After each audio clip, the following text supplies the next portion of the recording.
Assalamualaikum warahmatullahi wabarakatuh. Selamat pagi buat rekan-rekan semua. Selamat datang di Hikmah Arif kembali. Ada satu statement lagi yang katanya dari hadis bahwa yang disenangi sama Allah adalah masjid-masjid, tapi yang dibenci oleh Allah adalah pasar-pasar. Nah, hadis ini kita lain dulu ya. Sedangkan kalau di Quran, di surat Al-Furqan ayat 20, itu Allah sendiri menyatakan bahwa para rasul juga mendatangi pasar-pasar gitu. Mereka juga makan dan mendatangi pasar-pasar rasul ya, utusannya. Lalu kita lain yang kedua. Lain yang ketiga adalah tadi yang pernah kita bahas di link atas, bahwa ada yang menyatakan statement kerja adalah maksiat. Ya. Nah, kita coba mengelaborasi lebih banyak lagi.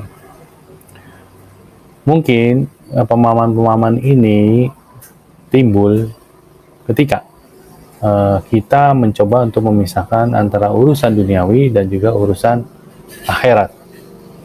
Makanya timbul pemahaman kerja adalah maksiat, kerja untuk dunia adalah maksiat. Lalu yang dibenci sama Allah adalah pasar, ya kan, urusan dunia. Sedangkan yang disenangi Allah adalah masjid, itu kan kerja akhirat. Kalau bagi saya, statement dari Allah, yaitu dari Al-Quran, itulah statement yang tertinggi, gitu, yang pasti benar. Kalau hadis dan juga perkataan manusia yang lain, itu di urutan di bawahnya.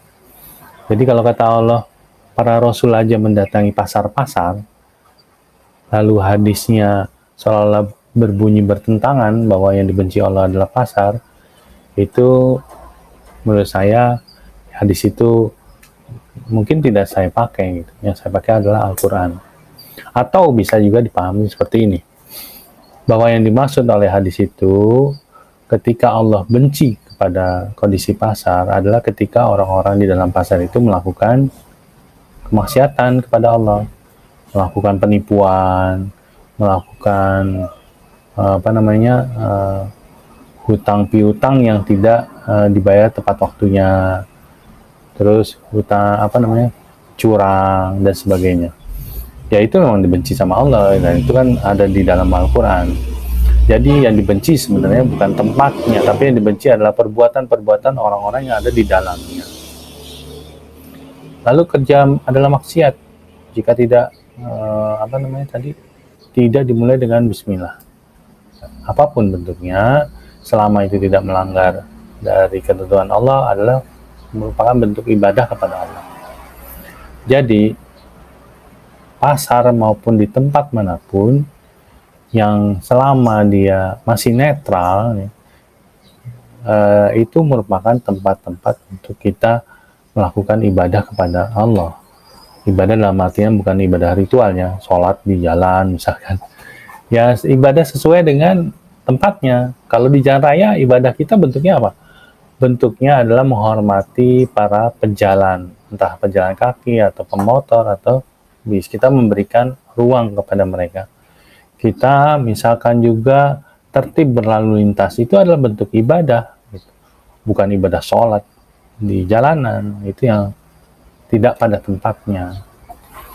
Jadi demikian, karena setan itu bukan menempel pada tempat, setan itu menempel pada manusia.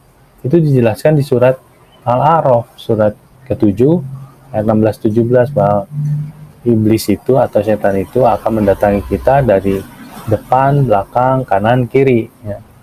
Jadi di mana ada manusia, disitulah ada setan, gitu. Jadi semakin ramai manusia, maka setannya semakin banyak, gitu. Sekian dulu. Wassalamualaikum warahmatullahi wabarakatuh.